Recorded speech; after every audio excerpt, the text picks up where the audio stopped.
Hi, my name's Samuel William. I live in London, in the United Kingdom, and I host a regular radio show on YouTube called Truth You Can Wake Up To.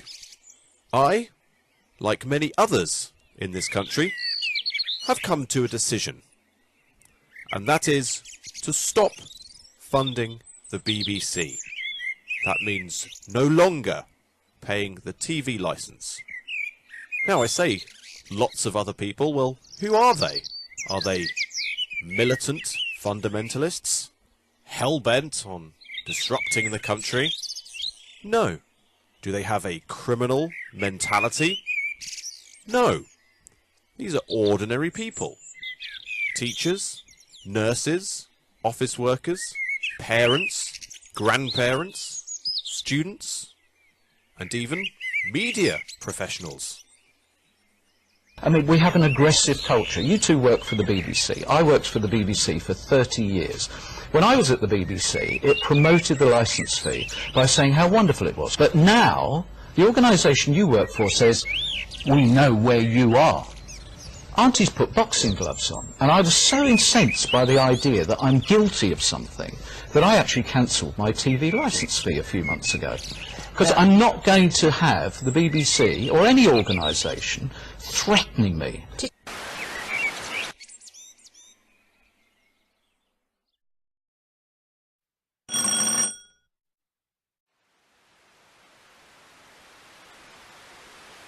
So are the BBC really threatening people?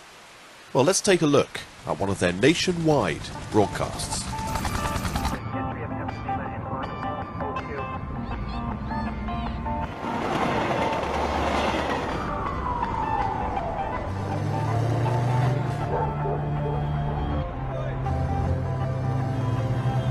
Your town, your street, your home. It's all in our database. New technology means it's easy to pay your TV license and impossible to hide if you don't. It's all in the database. Well, I think you'll agree that that advert would not look out of place if it was playing on a telly screen in the background of the film 1984. The voiceover is modulated as if it's coming from a machine. So this is warning us of the ever-presence of surveillance technology. And if the system they have is so flawless, then this advert can only operate as a threat. Of course, this isn't the only threatening techniques they use. Let's have a look at what they send through the door. So first, you'll receive the blue one. The writing's quite friendly. Hi, I'm writing to let you know your TV licence is due to expire on the above date, and I want to tell you how quick and easy we've made it to renew your licence.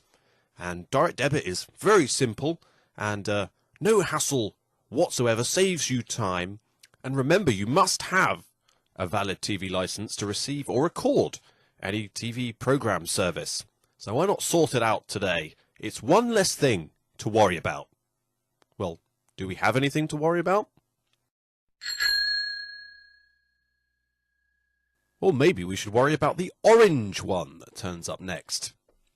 Now the language is a little bit more serious. You need to pay immediately. Our records show you have not renewed your TV licence. If you use television receiving equipment, you are breaking the law and you are risking prosecution and a fine of up to £1,000.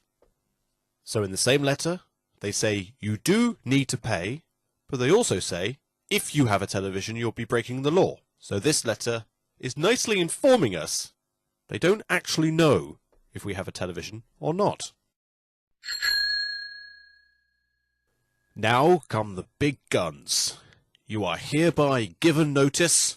This property is currently under investigation. If you are continuing to watch or record television programs without a license at this property, it is my duty to inform you that you are breaking the law.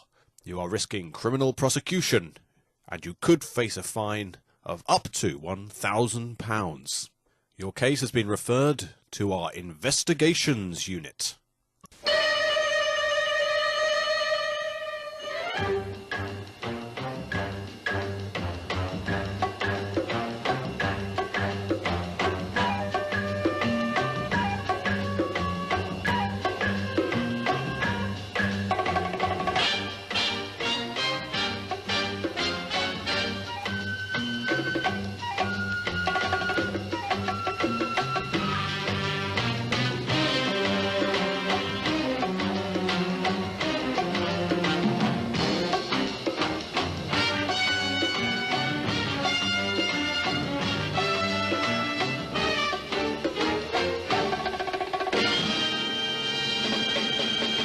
There could be a number of, like, different replies, couldn't there? I mean, I need time to think one up. Huh? We know you've got one. We detected it. Oh.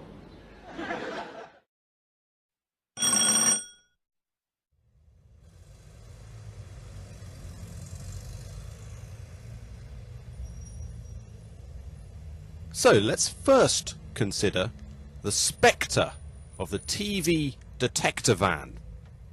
Now, these vans are shrouded in mystery. The BBC will not release any information about the technology that is used. And in 2006, a Freedom of Information request was made to the BBC asking, have the TV detection vans ever been used for evidence to prosecute anyone? The reply came back, no. TV detector evidence has never been used in court. Another Freedom of Information request went in 2009. This question was, do the detector vans actually exist? And how many detector vans do TV licensing use? The BBC responded by saying, yes, the detector vans exist, but then refused to divulge how many there were. Now, after this, a complaint was put to the Commissioner about the BBC's reluctance to divulge information, and this response was received. The Commissioner recognises the importance the BBC places on the public perception of the use of detector vans, and he also recognises that disclosure of this information would change this perception. The BBC in 2010 actually stated themselves that the public perception of detector vans has always been a very cost-effective way of enforcing the TV licence. The public perception is cost-effective because they don't have to spend money on the real things. You can, however, expect a visit from the TV licensing enforcement team. Now, contrary to popular opinion, the BBC is not a publicly owned nationalised asset company. You can in fact go on any Companies House website and you'll find the BBC listed as private limited with share capital, meaning they make profit for their shareholders. So in that they are a privately owned corporation, what authority do the TV licensing enforcement team have over you? The answer? Well, none, actually. The only role they have to fulfill is to get your name. And that's because as a privately owned corporation, the BBC are trying to make a contract with you.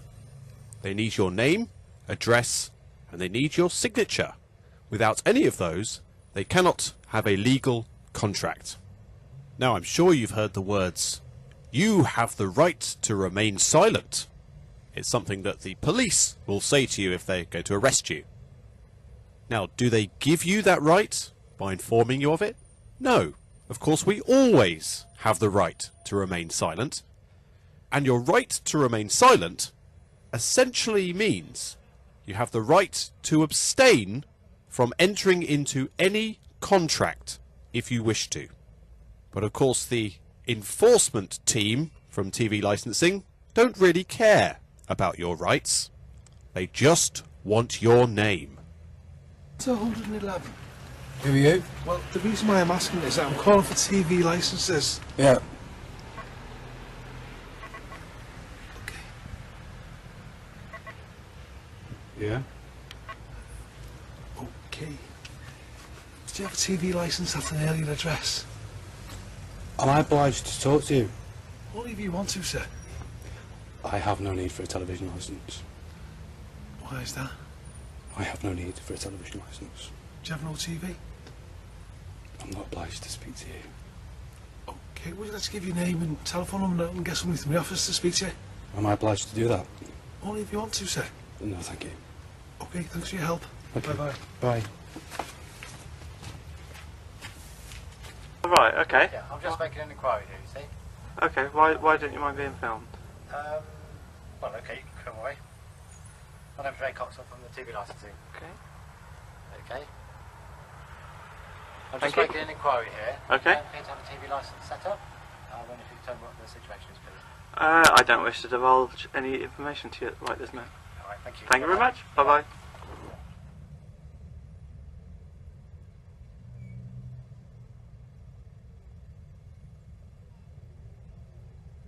Of course, one option would be to not open the door at all.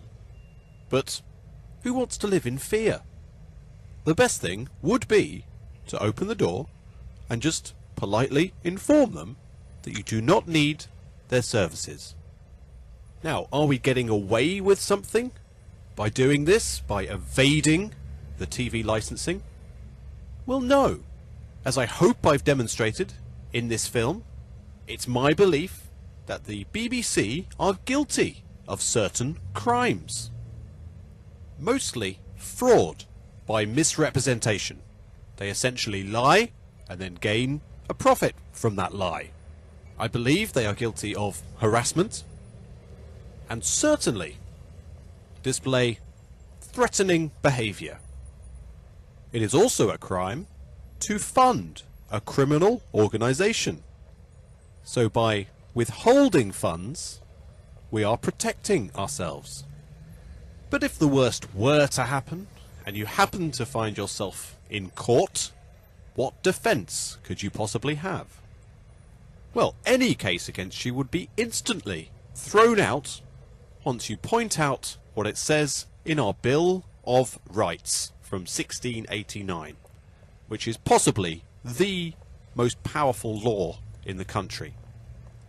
It says that all grants and promises of fines of particular persons before conviction are illegal and void. That means if you've been threatened with a fine before it has been ascertained if you are guilty or innocent, then that fine does not and cannot apply. So if the worst penalty for not paying your TV licence is a £1,000 fine, and that fine can never be enforced because it was promised under illegal circumstances, then there can really only be one question. When are you going to assert your freedom?